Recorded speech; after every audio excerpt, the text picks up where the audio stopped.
L'homme travaille dans son bureau à la maison. Il rencontre une situation plus embarrassante que la mort. L'assistante révèle sans le vouloir la dentelle blanche sur ses vêtements. Il pense que c'est un signal subtil de l'assistante. Alors après que l'assistante ait montré son épaule nue, il touche d'abord prudemment l'épaule de l'assistante. Quand elle ne refuse pas, il l'embrasse de force. Ce geste soudain rend Anna paniquée. Elle s'enfuit rapidement de cet endroit. De retour à la maison, la mère remarque que quelque chose ne va pas chez sa fille. Après avoir insisté pour savoir, Anna raconte tout ce qui vient de se passer. Alors les deux consultent un avocat. Après avoir entendu ce qui s'est passé, l'avocat dit qu'elles peuvent demander 1 800 000 $.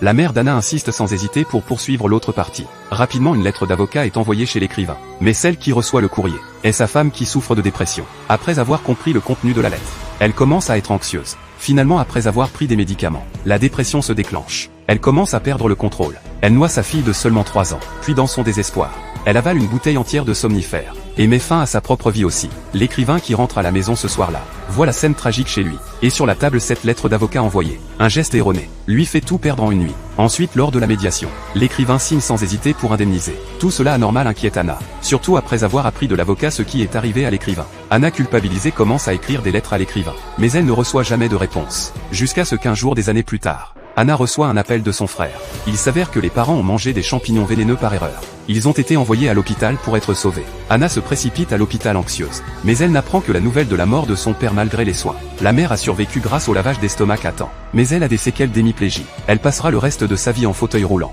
Elle ne peut pas croire qu'après avoir mangé des champignons pendant des décennies, ses parents expérimentés puissent se tromper. À ce moment, elle se souvient soudain qu'elle avait présenté à l'écrivain des connaissances sur les champignons vénéneux, et avait parlé du fait que sa mère cuisinait souvent des champignons sauvages. Anna raconte cette supposition à son frère. Mais l'autre ne croit pas du tout, car il ne pourrait jamais imaginer qu'une vengeance mortelle qui dure plus de 10 ans continue encore.